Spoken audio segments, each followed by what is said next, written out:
Crise. Aleluia. Oportunidade.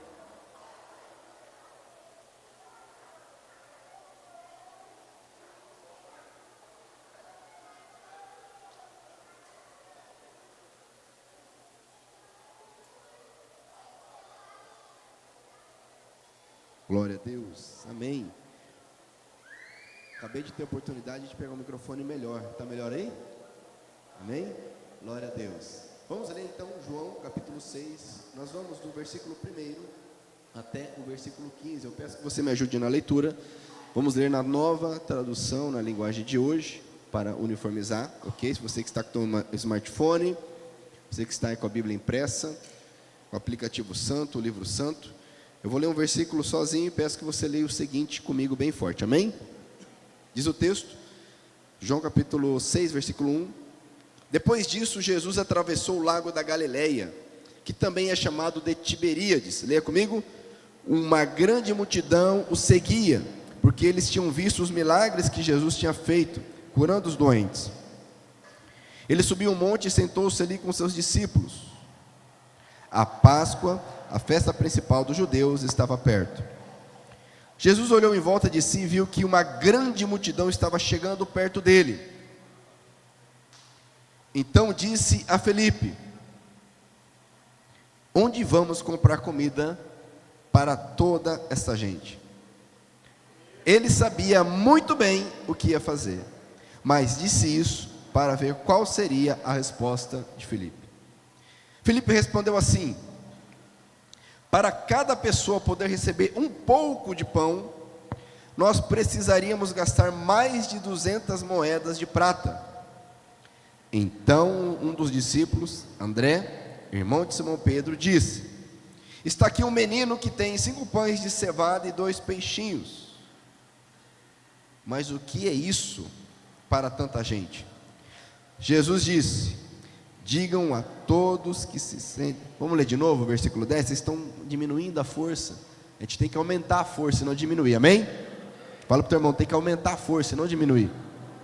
Glória a Deus. Versículo 10, junto, bem forte, vamos lá. Jesus disse: digam a todos que se sentem no chão. Então todos se sentaram.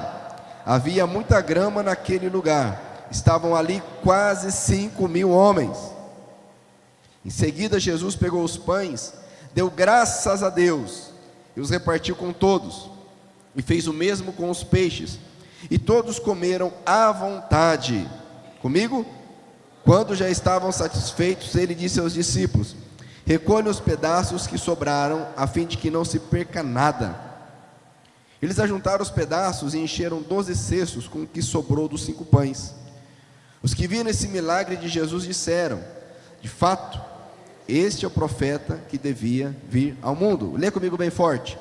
Jesus ficou sabendo que queriam levá-lo à força para o fazerem rei. Então voltou sozinho para o monte. Amém? Vamos orar mais uma vez. Obrigado, Senhor, pela tua graça, misericórdia, pela tua unção, pelo teu cuidado, pela tua provisão.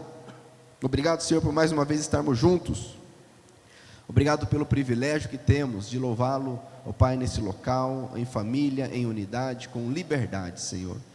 E agora, quando meditamos, ó Deus, ouvimos a Tua palavra, não queremos ser apenas ouvintes, mas praticantes da Tua verdade, pois a Tua verdade liberta, Senhor, e transforma.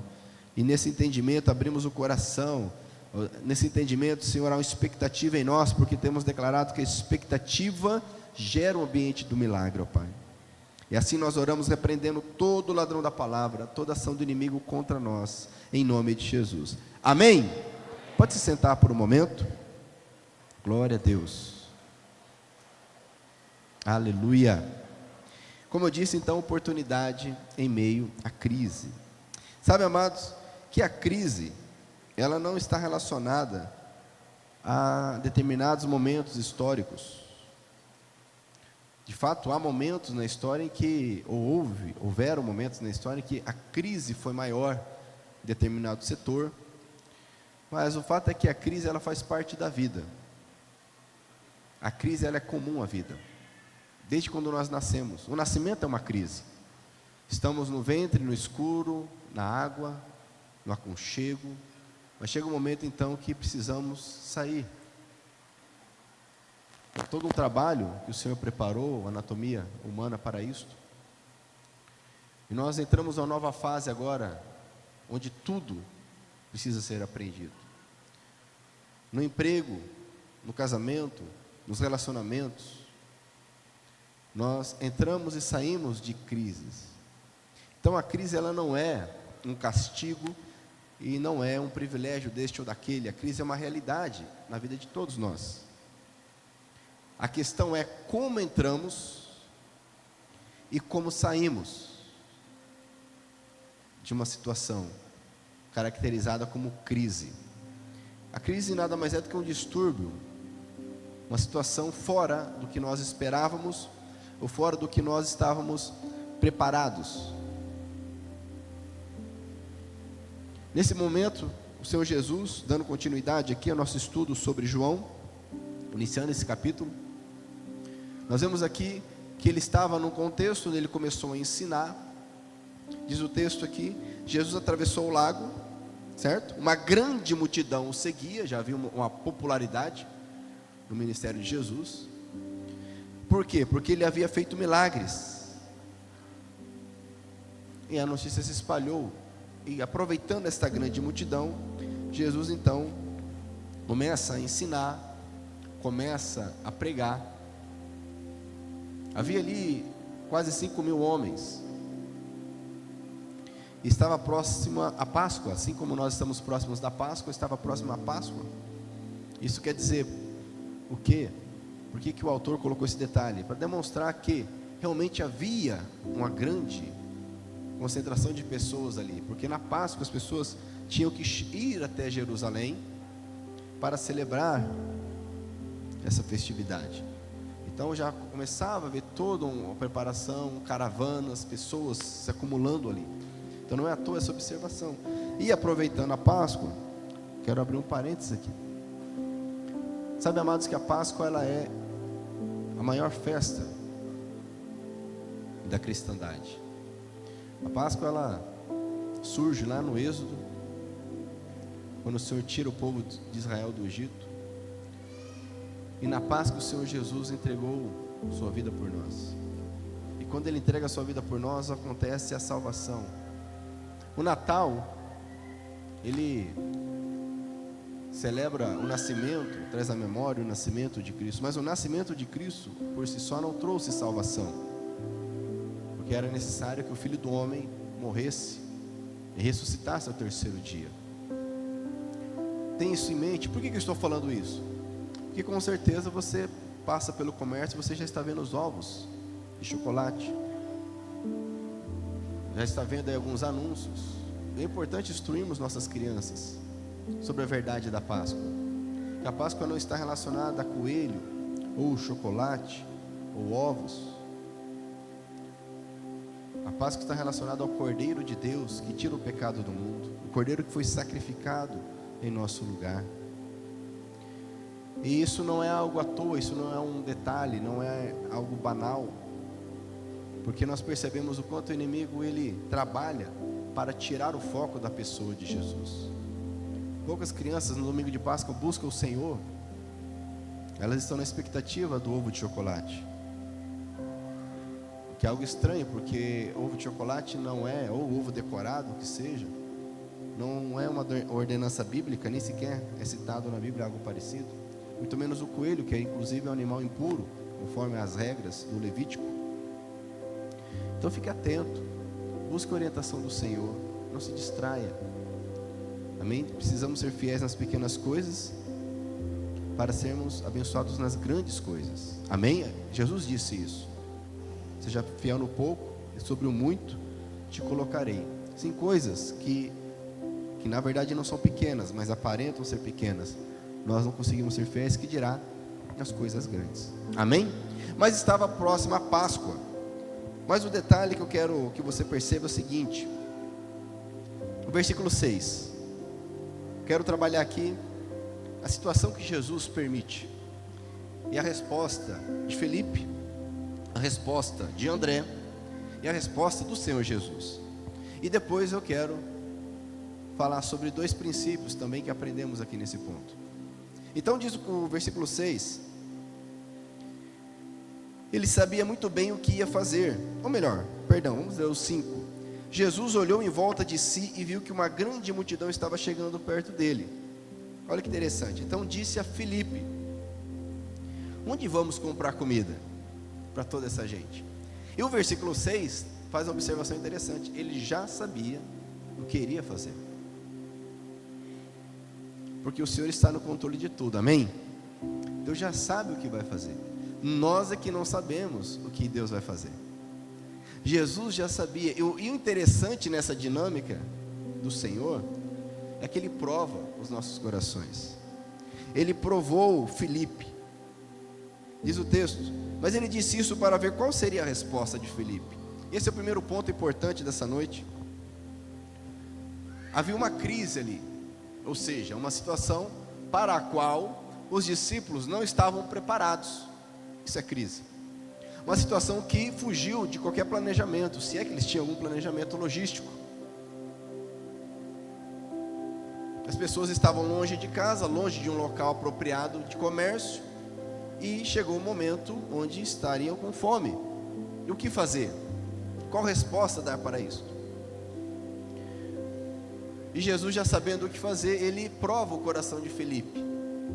Sabe, amados, que hoje não é diferente, porque isso é o princípio bíblico. Deus prova o nosso coração, não no sentido que provar é diferente de tentar.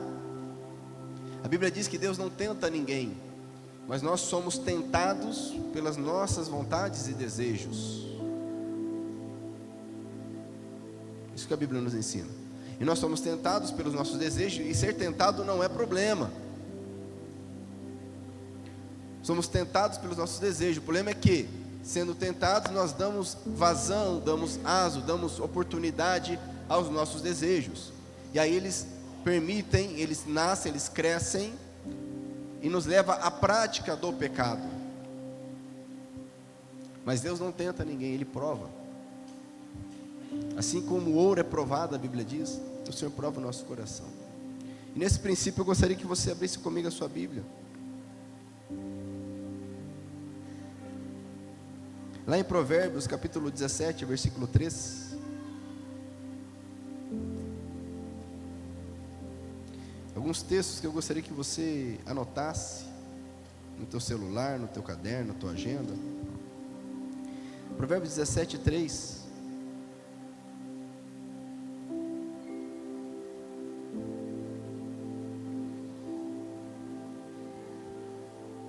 Quem achou, diga amém. Diz o texto: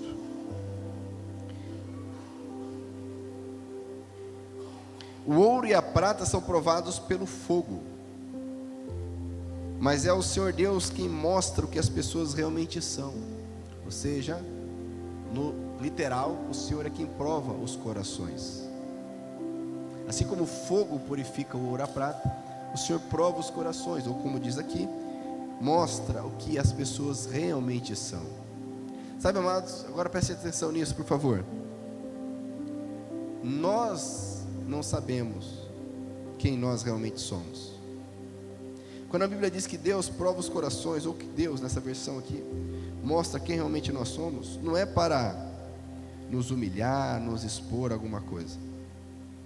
Primeiramente, para nós descobrirmos quem nós somos. Porque nós nos enganamos, ou somos enganados pelos sentimentos, pelas emoções.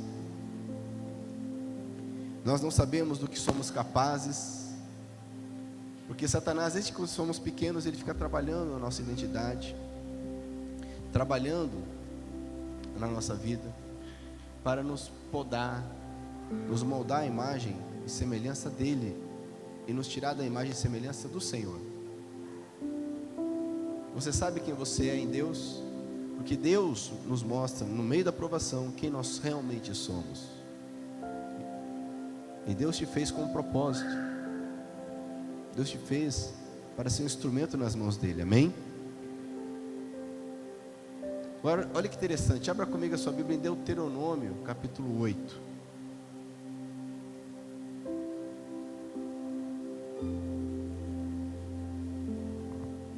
Moisés aqui está lembrando o povo sobre o período em que seus antepassados passaram no deserto. Olha que interessante aqui no Deuteronômio capítulo 8, a partir do versículo 2. Lembrem como o nosso Deus guiou vocês pelo deserto esses 40 anos. Durante essa longa caminhada, olha o que diz o texto: Deus os humilhou e os pôs à prova para saber se estariam resolvidos ou não a obedecer os seus mandamentos, ou, conforme o literal, para saber o que havia no coração de vocês. Diz o texto ainda, versículo 3: Ele os deixou passar fome e depois lhes deu para comer o maná, uma comida que nem vocês, nem os seus antepassados conheciam. Deus fez isso para que soubesse que o ser humano não vive só de pão, como Jesus disse a Satanás, né? Mas vive de tudo que o Senhor Deus diz. Durante esses 40 anos, as roupas que vocês vestiam não ficaram gastas e os seus pés não ficaram inchados. Fiquem sabendo, lê comigo o versículo 5 bem forte, que o Senhor nosso Deus, amém, nessa dinâmica do Senhor, olha que interessante, Ele permitiu, Ele levou o povo àquela situação, para o que diz o texto? Para saber se estavam resolvidos ou não a obedecer os seus mandamentos. Em outros trechos ele vai dizer também que a prosperidade que viria, olha que interessante, aqui ele os humilha, mas em outro trecho também das escrituras ele diz que a prosperidade que viria também seria para provar o povo, porque eles entrariam em um local onde teriam poços de águas que eles não cavaram, vinhas que eles não plantaram, moradas que eles não construíram. Sabe por quê, amados? Porque tanto na humilhação, na crise, como na prosperidade nós somos provados. Isso que o autor bíblico escreve em determinado lugar: Senhor, não permita que eu tenha em abundância, para que eu não me orgulhe e me esqueça de Ti. Não permita que eu tenha falta, para que eu não venha a roubar e pecar contra Ti, mas me dê o necessário. Porque nós, tanto na crise quanto na prosperidade, temos a tendência natural, carnal, adâmica, de nos afastar do Senhor. Mas, no meio da crise, nós podemos aproveitar a oportunidade. Diga comigo, oportunidade. Para encerrar essa parte aqui, abra comigo em Jeremias 16:10.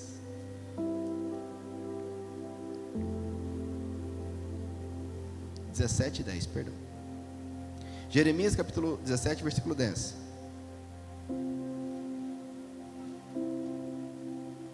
Olha que interessante esse texto. Quem achou, diga amém. Diz aqui a palavra: eu, o Senhor, examino os pensamentos e ponho à prova os corações. Olha que interessante a continuação. Eu trato cada pessoa, diga comigo, cada pessoa. Olha que tremendo esse texto. Eu trato cada pessoa conforme a sua maneira de viver, de acordo com o que ela faz. Amém? Amados, cada um de nós é único. E assim o Senhor trata com cada um de nós. E nós nos frustramos quando comparamos nossa vida com a vida de outros. Nós nos frustramos, conforme o próprio Jeremias disse certa vez: mas Senhor, eu te sirvo, e o fulano está prosperando. Senhor, eu te sirvo, mas as pessoas não me ouvem. Senhor, eu te sirvo, mas não está dando certo. Não se compare, não compare a obra do Senhor na sua vida com a obra do Senhor em outras vidas. Temos exemplos a seguir, conforme Paulo escreve: sejam meus imitadores. Mas isso no que diz respeito aos princípios da palavra. Agora, situações, crises, dificuldades, bênçãos, circunstâncias, como diz o texto, eu trato cada pessoa. Fala para o teu irmão: você é único, meu irmão. Amém? Por que Jesus perguntou a Filipe e não aos demais, ou a todos? Chamou ali, fez um conselho, com os discípulos, falou: vem cá, o que vocês acham que devemos fazer? Por que será que ele perguntou só para Felipe? Ele queria saber o que Felipe tinha a dizer. Não porque ele não soubesse, mas para que Felipe percebesse, para que Felipe se conhecesse. Permita-se conhecer. Nós vivemos num contexto onde somos desde novos estimulados a ter ídolos, astros, cantores, jogadores de futebol, esportistas. E é normal, a gurizada faz o quê? Corta o cabelo igual, veste a roupa igual, sim ou não? Fala o que é o que eles falam, comem o que eles comem, porque aí eles começam a fazer propaganda. Às vezes eles nem comem, né? Mas faz o comercial daquilo, e nós vamos lá e comemos aquela porcaria que eles não comem. Fazem o comercial que comem, mas não comem. Por quê? Esqueceu, não aprendeu que somos únicos. A idolatria tem uma das suas facetas, que é esta: querer igualar todo mundo da forma errada. Mas então, voltando lá para João, então Jesus, ele pergunta. Jesus sabia o que iria fazer, Felipe não sabia o que fazer. Quantos de vocês entraram aqui, quem sabe, não sabendo o que fazer em alguma situação? Quem sabe você está passando por uma crise e não sabe o que fazer. Mas não tem problema. Você não sabe o que fazer, mas Jesus sabe. Fala para o teu irmão: Jesus sabe o que fazer, meu irmão. Está fora do teu alcance, está fora da tua alçada, você não consegue compreender, você não tem como resolver, você não tem dinheiro para isso, você não tem saúde para isso, você não tem paciência, você não tem mais saúde mental. Mas o Deus Todo-Poderoso, o Rei dos Reis, o Senhor dos Senhores, o Príncipe da Paz, o maravilhoso Conselheiro, Ele sabe o que fazer. Amém?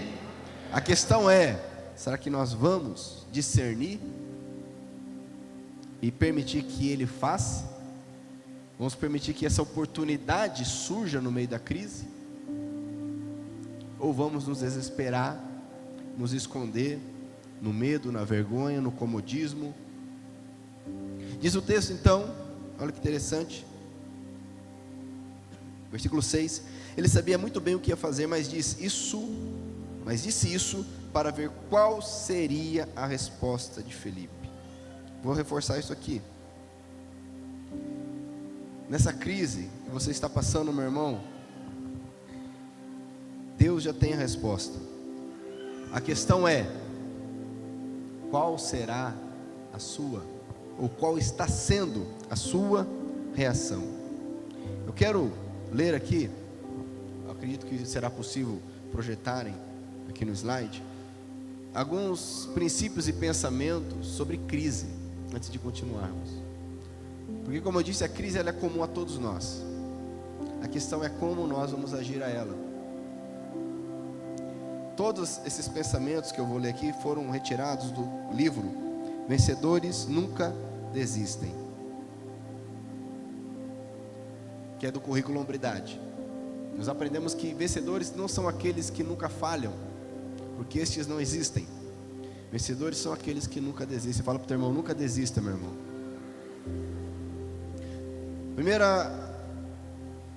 Primeiro pensamento que eu quero ler diz assim, em períodos de comoção e crise, quando a vida se torna subjetiva demais, ou seja, cada um fala uma coisa, ninguém tem certeza de nada, cada um acha, pensa, nossa perspectiva se torna confusa, nossos pensamentos ficam incoerentes e temos dificuldade para reconhecer e compreender as situações. Leia comigo se estiver no telão. Deus nos fornece um meio de escape. Amém? Olha só, uma maneira de fugirmos de nós mesmos, não é do diabo não, e nos achegarmos a Ele. Uma atmosfera tranquila estimula um espírito contemplativo. Até mesmo Jesus se afastou por um tempo. Se pensarmos sobre o ministério que Jesus possuía, a unção que carregava, as exigências do povo sobre ele, a perseguição que sofria, os desafios a seu caráter, nos daremos conta da pressão a que ele estava submetido. Olha o princípio agora. Jesus separava tempo. Vamos ler juntos?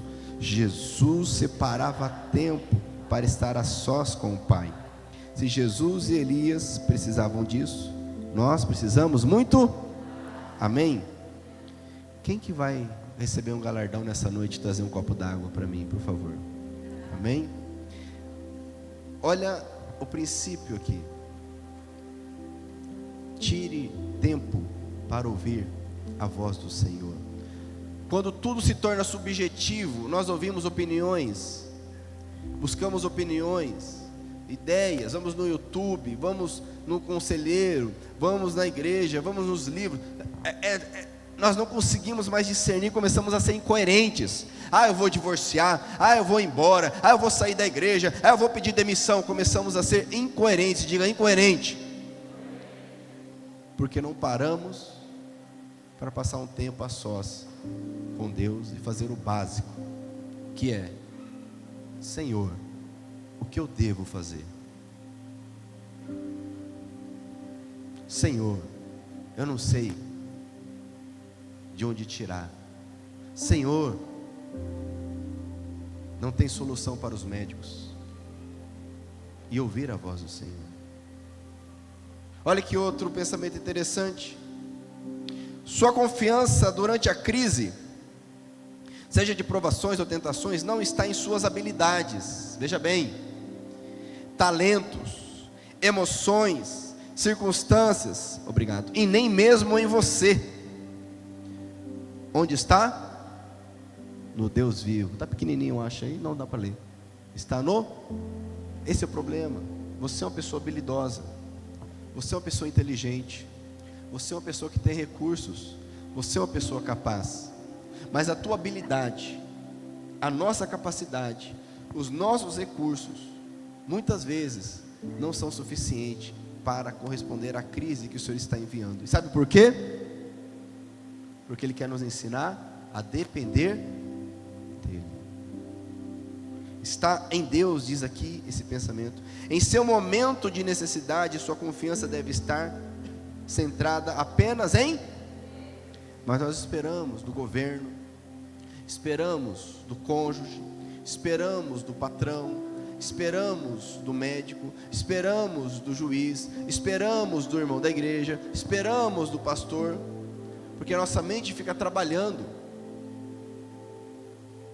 e esquecemos de focar no único que tem a resposta, que é Deus.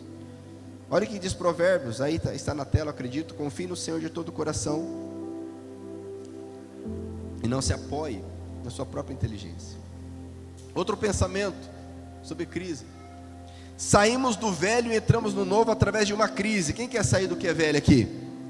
Quem quer novidade? Saímos do velho e entramos no novo através de uma crise. O objetivo primário e fundamental de Deus para a nossa vida é levar-nos a ter um relacionamento íntimo com Ele. Deus deseja que seus filhos alcancem a semelhança de Cristo. Para nos levar até essa semelhança e posição, primeiramente tem que nos tirar, diga nos tirar, dos velhos hábitos, nos tirar das atitudes erradas, dos pensamentos pecaminosos e das ações egoístas. Devemos permitir, olha só, permitir que Deus nos faça sair para que possa nos fazer entrar. Sabe, amados, vou dar um exemplo simples. Quando veio a pandemia, os tempos se fecharam, foi o período que nós mais crescemos. Nós chegamos a ter mais de 10 grupos do currículo Hombridade funcionando, e do currículo Mulher Única também por aí uns 10, através do online. A maioria dos pastores que eu conheço, que eu tinha contato, falava: não, isso aí é difícil, não, isso vai ser rápido, vai passar, não, isso aí custa dinheiro, é complicado, as pessoas não se adaptam. Ficaram presos no velho. não entendeu a crise, não aproveitou a oportunidade. Tínhamos pessoas de 70 e poucos anos no Zoom, compartilhando no online, porque o problema não está na idade, está no coração. E assim é hoje. Deus quer te levar para o novo. Nós já vimos aqui várias pregações sobre o vinho novo e o vinho velho, que o vinho novo precisa de odres novos, e o vinho velho fica nos odres velhos. Mas essa transição acontece através da crise. Como é que o casamento entra em coisa nova? Quando que um casal começa a orar junto? Na lua de mel. Não, né? Na lua de mel nem lembra que existe oração. Quando que o casal começa a orar junto? Quando precisa orar para não morrer, para não acabar o casamento. Aí começa a orar junto. E aí descobre o quê? Que a oração tem poder. Sai do velho, entra no novo. Precisava da crise? Precisava, não precisava, mas nós somos cabeça dura. Aí Deus permite a crise. Precisava o povo passar 40 anos no deserto? Não era o propósito original do Senhor. Mas eles decidiram dessa forma, com suas atitudes. Outro pensamento: as crises que enfrentamos individualmente e em grupo podem nos levar a uma vida melhor, ou podem, olha só, duas faces da moeda. As crises podem nos levar a uma vida melhor, ou podem se tornar degenerativas e prejudiciais. Olha o princípio aqui agora. O resultado não depende da natureza da situação, mas do que fazemos diante da crise. O que você está fazendo? Olha só, nunca são as circunstâncias, mas sim as nossas, diga comigo, reações. Nunca são as circunstâncias, meu irmão, mas nossas reações a elas que determinam o nosso futuro. Quem está entendendo diz glória a Deus. Quem crê que Deus está nos ensinando nessa noite? Continuando, outro pensamento: 10 passos para enfrentar a crise, baseados na palavra de Deus. Primeiro, reconheça que a crise é normal. Primeira coisa que o diabo vai falar: seu casamento está com crise porque você está em pecado, você tem culpa, você não presta, você fala que serve a Deus, mas você é um pecador. Você está com crise no trabalho, que às vezes a pessoa tem essa teologia falsa do inferno, teologia da prosperidade, que diz que a vida é um mar de rosas. Se você serve a Deus, tudo vai dar certo. Só esqueceu de ler a Bíblia, só esqueceu de lembrar que Jesus disse: no mundo tereis aflições, mas tenham bom ânimo, eu venci o mundo. A crise é normal, diga comigo, a crise é normal. Primeiro ponto, meu irmão, entender que a Bíblia diz que a crise é normal. No mundo vocês vão ter aflições. Se você entende isso, você já foge, se livra da culpa, do peso. Lógico que muitas crises nós causamos por nossa falta de sabedoria, dureza de coração, mas faz parte do crescimento. Segundo ponto: siga o padrão do Senhor, perdoe. Sem perdão não vamos a lugar nenhum. Esse é o padrão do Senhor. Sem perdão, nossas orações não são ouvidas. Sem perdão, nós não vamos a lugar nenhum. A oração do Pai Nosso nos ensina isso. Terceiro ponto: admita que Deus é sua fonte. Ou 4. Fala para o teu irmão: não entre em pânico. Não tome decisões quando você está em pânico. O pânico mata. A multidão em pânico, fugindo, começa a atropelar umas às outras, pisoteia umas às outras. O pânico gera morte, gera destruição, gera confusão. Não tome decisões se você está em pânico, meu irmão. 5. Reconheça a soberania de Deus. Diga comigo: o Senhor está no controle de tudo. É fácil dizer isso, mas o Senhor quer nos ensinar a viver isso. 6. Não limite a Deus. Nós limitamos, porque nós oramos, aí ficamos esperando o salário no final do mês. Nossa expectativa não está em Deus, está no salário. Ou ficamos esperando uma vaga de emprego, porque nossa expectativa não está em Deus, está na vaga de emprego. Fomos esperando uma resposta do exame, mas nossa fonte não é o exame, é Deus. Nós precisamos, o Senhor quer nos levar a isso. Não limite Deus, porque o nosso raciocínio bola planos, sim ou não? Você está na crise, você começa a pensar, não dorme, e bola plano, e tem ideia, e eu vou fazer isso, vou fazer aquilo, e tal, e vai se frustrando, porque nós vamos limitando Deus, e vamos desesperando. Deus fez tudo surgir do nada. 7, humilhe-se para obedecer a Deus. Muitos travam aqui, não querem obedecer, não querem perdoar, há uma ordem para perdoar. Não querem investir no casamento, há uma ordem para não divorciar. Não querem sair da imoralidade sexual, há uma ordem de pureza. Não querem ser dizimistas, não querem ser discipulados, não querem confessar pecados, não querem obedecer os mandamentos. Precisamos nos humilhar para obedecer a Deus. 8, confie que Deus fará justiça por você. 9, comunique-se. Comunique-se com Deus, comunique-se com as pessoas certas, para que orem com você, para que te ajudem na caminhada. Não fique isolado. Satanás, ele isola as pessoas para depois destruí-las. É o princípio básico da natureza, o predador faz isso. Ele não pode com todo o grupo, então ele isola o mais fraco, isola o desatento, o menor, para depois matá-lo. Fala para o teu irmão, comunique-se, meu irmão. Sabe que a falta de comunicação está muitas vezes ligada ao orgulho. Não queremos expor nossa fragilidade, não queremos expor nossa dificuldade, não queremos expor que somos carentes. Queremos passar a imagem de um casamento perfeito, de um profissional perfeito, de uma vida financeira perfeita, de uma saúde perfeita, de um relacionamento com os filhos perfeito, de uma vida espiritual perfeita, e não nos comunicamos. Comunique-se. Comunicação é a base da vida. A gente aprende no curso Comunicação, Sexo e Dinheiro. Comunicação é a base da vida. Por fim, aqui 10, haja com base em princípios. Busque direcionamento através dos princípios da verdade.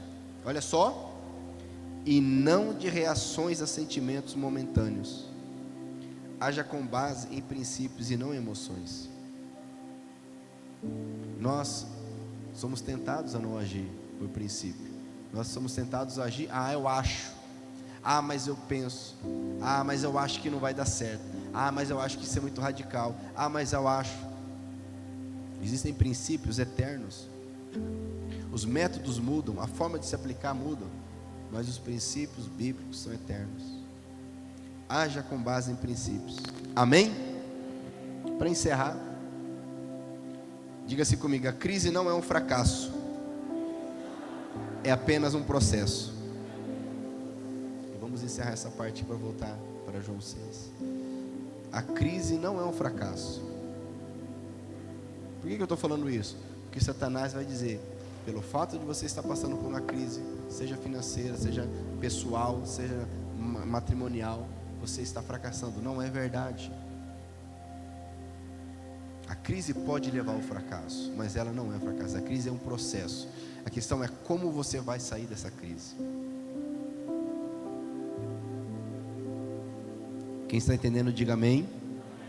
Voltando lá para João capítulo 6, então nós temos essa crise. Felipe é questionado. E como eu disse, nós temos 3 respostas aqui. Nós temos a resposta de Felipe, a resposta de André e a resposta de Jesus. A resposta de Felipe está aqui no versículo 7. Felipe respondeu: para cada pessoa poder receber um pouco de pão, nós precisaríamos gastar mais de 200 moedas de prata. Ou seja, a resposta de Felipe foi racional, um cálculo simples de qual recurso eles precisariam, simples assim. Ou seja, ele não tinha resposta, porque a resposta racional, ela detecta o problema. Na verdade, ele detectou o problema que já existia. como vamos alimentar? Ele fez um cálculo e ficou por isso mesmo. Nós vamos precisar de 200 moedas de prata. Para você ter ideia, a moeda de prata era o pagamento de uma diária. Você pega uma diária hoje no trabalhador, não faço ideia quanto esteja, multiplica por 200. É o cálculo que ele fez. E assim acontece, vem a crise, o que nós fazemos? Calculamos. Colocamos no papel, planilha, tal, traça meta, papapá, mas não muda nada. Eu vou fazer isso, fazer aquilo, mas nós temos declarado, diga-se comigo, mudança só é mudança quando muda alguma coisa. Parece básico isso, né? Óbvio. Mas quantos de nós somos papagaios, falamos que vamos mudar? Quantos de nós planejam mudar, querem mudar, mas não mudam? A resposta de Felipe é a resposta básica, raciocínio lógico. Temos a segunda resposta de André, versículo 8. Então um dos discípulos, André, irmão de Simão Pedro, disse: está aqui um menino que tem 5 pães de cevada e 2 peixinhos. Leia comigo essa frase aqui. Mas o que é isso para tanta gente? A resposta de André não foi lógica, porque não tem lógica você oferecer 5 pães, trazer 5 pães e 2 peixes, para o cálculo que Felipe havia acabado de fazer. A resposta de Felipe, havia na resposta de Felipe, esperança. Diga comigo, esperança. Fala para o teu irmão, esperança. Havia esperança. Ora, se diante de 5.000 pessoas ele traz 5 pães e 2 peixes, havia esperança que alguma coisa ia acontecer. Mas sabe, amados, que esperança não é fé. Tem um ditado que diz que a esperança é a última que morre. Sim ou não? Mas morre, né? Se é a última é porque vai morrer. Esperança não é fé. Esperança é humana, a fé é divina. A esperança é humana, a fé é de Deus. E aí você tem esperança em alguma situação, em alguma resposta, mas nada acontece, porque nada iria acontecer com 5 pães e 2 peixes. E nós nos frustramos e ficamos feridos, e a nossa esperança vai acabando. A esperança, ela não é fé, mas a esperança é algo muito bom.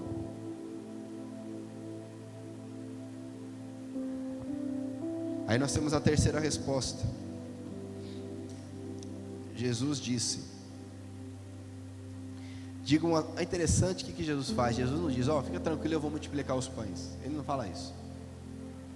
Jesus nos diz, não, vamos fazer o seguinte, vamos orar aqui, vamos multiplicar os pães. Não, é interessante a resposta de Jesus. Digam a todos que se sentem no chão. Para Felipe, para André, nada havia mudado. Talvez eles estavam pensando, não, Jesus vai dizer para a gente jejuar, né? Jesus vai falar que não vai ter jeito. Jesus vai explicar a situação para eles. Por isso que está pedindo para sentar, né? Aquela história, senta para não cair, não é verdade? Jesus não disse, fica tranquilo, eu vou multiplicar. Não, Jesus, ele começa a agir. Sabe por quê, amados? Porque a fé, ela gera em nós o crer. E crer é ação. Fala para o teu irmão, crer é ação. Crer é um verbo. Crer é atitude. Está entendendo isso? Põe todo mundo sentado. Então todos se sentaram, havia muita grama naquele lugar, estava ali quase 5.000 homens. Em seguida Jesus pega os pães e ele dá graças a Deus. Em meio à crise, o que Jesus faz? O que ele faz? Graças a Deus que nos dá a vitória por intermédio do nosso Senhor Jesus, o Cristo. Eu te pergunto, você tem dado graças em meio à crise? Jesus, ele deu graças, simples assim, e começou a partir o pão e os peixes. E o milagre aconteceu. A provisão surgiu. Eu te digo nessa noite, meu irmão, comece a agir. Porque Deus já tem te falado o que fazer. E dê graças. Porque se você está aqui agora, é porque até aqui o Senhor nos ajudou. Amém? Você crê nisso? Aleluia. Glória a Deus. Resposta de Felipe, resposta de André, resposta de Jesus. Que você saia dessa crise em nome de Jesus para o novo, dando graças ao Senhor. E como eu disse, 2 princípios nos são ensinados aqui, para não retornarmos à crise. A questão que nós aprendemos é, quando Deus nos tira de uma crise, é para nos levar a algum lugar, amém? Parece óbvio, mas na hora da dor, presta atenção nisso, na hora da dor, da angústia, do furacão, a gente só quer sair da crise, não interessa para onde está indo, só quer sair da crise. Está com crise no casamento, eu quero sair, eu quero divórcio. Para onde está indo? Não interessa, eu quero sair dessa dor, eu quero sair dessa confusão, eu quero sair. Mas Deus nos tira de um lugar para levar a outro lugar. Não apenas, Ele não simplesmente nos tira. Ele tirou o povo da escravidão do Egito e não os deixou de qualquer forma. Ele os tirou para levar a uma terra prometida. Quem está entendendo? Porque nós só queremos sair da angústia, da ansiedade, da opressão. Tanto faz para onde vamos. Depois eu vejo. Depois eu resolvo. 2 princípios. Diz o texto, versículo 12: quando já estavam satisfeitos, ele disse aos discípulos: recolhe os pedaços que sobraram, a fim de que não se perca nada. Eles ajuntaram os pedaços e encheram 12 cestos com o que sobrou dos 5 pães. Fala-se comigo: para que não se perca nada. Meu irmão, pensa comigo. Vamos pela lógica. Jesus multiplicou 5 pães e 2 peixes. Tinha necessidade de guardar o resto que sobrou? Para amanhã, tinha necessidade de guardar? Sim ou não? Pela lógica. Multiplica de novo. Não é verdade? Guarda só, pega 2 pãozinhos, um peixinho aqui, depois multiplica. O princípio é: não desperdice, não perca. Quanto você tem desperdiçado? Jesus dá a resposta, você sai da crise. Mas aí você desperdiça o tempo, o dinheiro, desperdiça oportunidades. Glória a Deus, Deus respondeu. Aí nós relaxamos. Não havia necessidade humana para se guardar a sobra. O que Jesus estava ensinando: não desperdice. Abra comigo em Provérbios, mais uma vez, capítulo 18, versículo 9.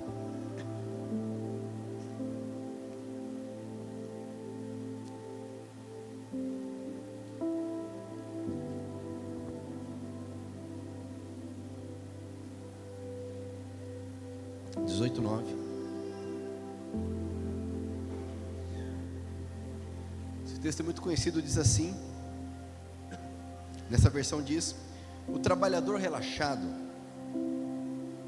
é companheiro daquele que desperdiça.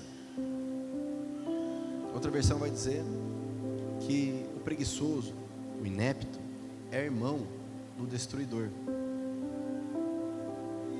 Quando nós somos relaxados, quando fazemos de qualquer jeito, com a ideia, não, Deus vai resolver, e não fazemos a nossa parte, nós agimos como o irmão ou companheiro. No original, no literal está irmão daquele que desperdiça, daquele que destrói. E aí não adianta multiplicar pão, porque não tem pão que chegue para quem destrói. Não adianta restaurar relacionamentos, porque vai acontecer de novo, e pior. Fala para o teu irmão, não desperdice nada. Amém? Quem está entendendo? Segundo princípio, para encerrarmos essa parte do culto. Versículo 15, lá de João, capítulo 6.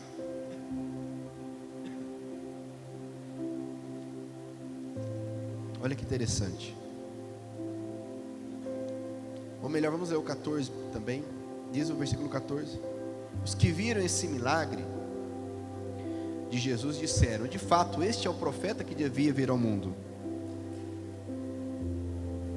Jesus ficou sabendo, olha que interessante, Jesus ficou sabendo que queriam levá-lo à força para o fazerem rei. Então voltou sozinho para o monte. O princípio aqui é: não perca o foco. Fala para o teu irmão, não perca o foco. Jesus disse: o Filho do Homem não veio para ser servido, mas para servir. O Filho do Homem veio para dar a vida pelos pecadores. Ele não veio para se tornar rei. Ele não veio para ser feito rei. Mas naquela euforia, naquele milagre, naquela pujança, naquela resposta de oração,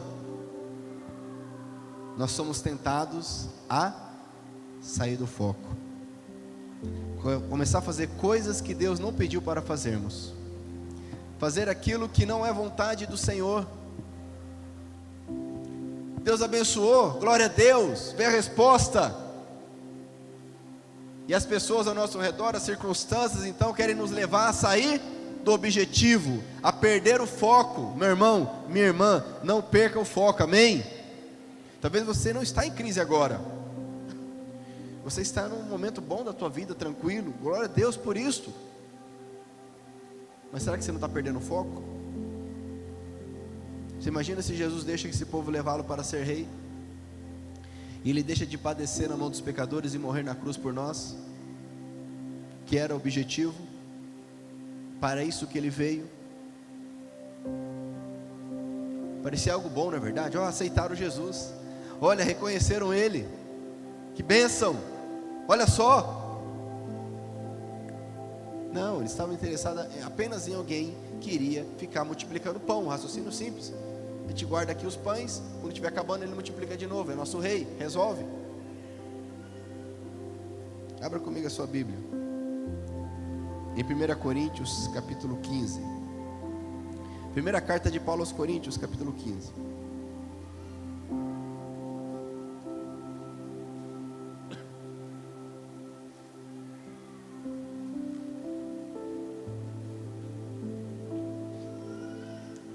É o último versículo do capítulo 15.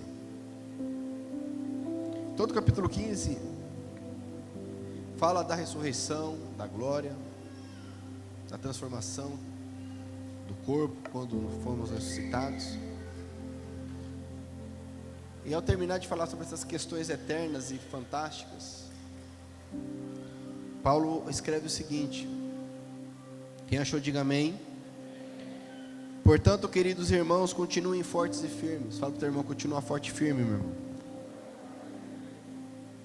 Ou seja, não é porque eles estavam recebendo essa notícia maravilhosa sobre a ressurreição, Jesus vai salvar todo mundo e vamos ser transformados, e glória a Deus, quem já morreu, que era a preocupação deles, e quem já morreu? Quem já morreu vai ressuscitar também. Portanto, continue, queridos irmãos, fortes e firmes, continuem ocupados, diga ocupado, olha só, continuem ocupados no trabalho do Senhor, pois vocês sabem que todo o seu esforço nesse trabalho sempre traz proveito. Em outras palavras, não percam o foco. Jesus permaneceu no trabalho do Senhor, no trabalho do Pai. Ele não veio se tornar rei.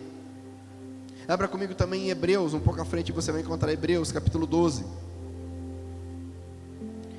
Depois de Gálatas, Efésios, Filipenses, Colossenses, Timóteo, Hebreus, capítulo 12.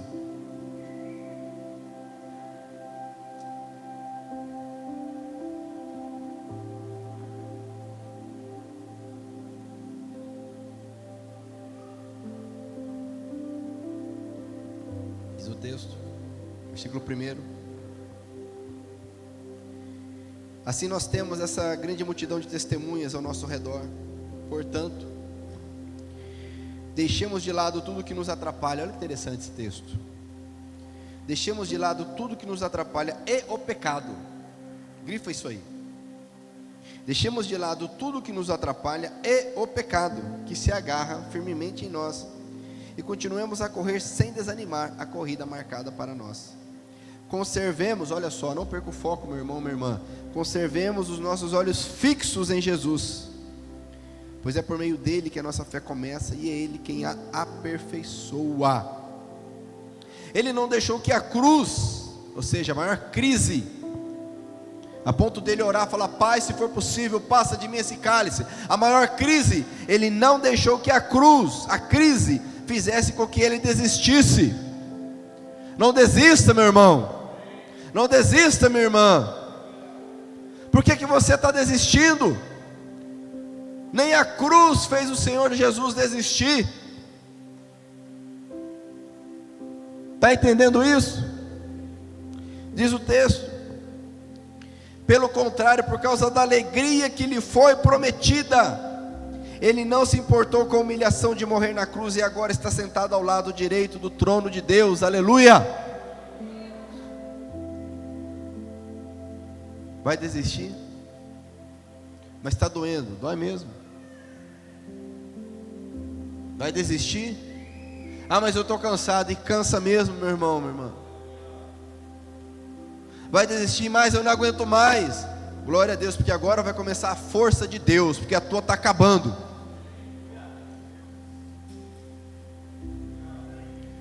Ah, mas não tem como. Glória a Deus, porque agora você verá um milagre. Porque enquanto é possível, é você que tem que fazer. Mas não é possível mais, glória a Deus, porque Deus vai fazer. Mas o texto diz, no versículo 1: deixe de lado tudo que atrapalha e o pecado. Olha que interessante. Às vezes nos preocupamos com o pecado, mas não ficamos atentos com o que atrapalha. Sabia que tem coisas que atrapalham que não são pecado? Não é pecado, mas está te atrapalhando. E queremos ser legalistas. Não, mas isso aqui não é pecado, porque na Bíblia fala não sei o que. Meu irmão, está te atrapalhando. Deixa de lado o que te atrapalha é o pecado. Ah, mas não é pecado, está te atrapalhando. Vai ficar tropeçando, repetindo, errando, caindo até que horas? Quem está entendendo? Tem pessoas aqui que precisam nessa noite, como diz o texto, deixar de lado, porque já entendeu o que está atrapalhando, e já entendeu o que é pecado na sua vida, precisa se arrepender e abandonar. E ao sair da crise, você viverá algo novo, maravilhoso, um novo nível, para a glória do Senhor Jesus. Você crê nisso? Então se coloque em pé, se você pode fazer, nós vamos orar.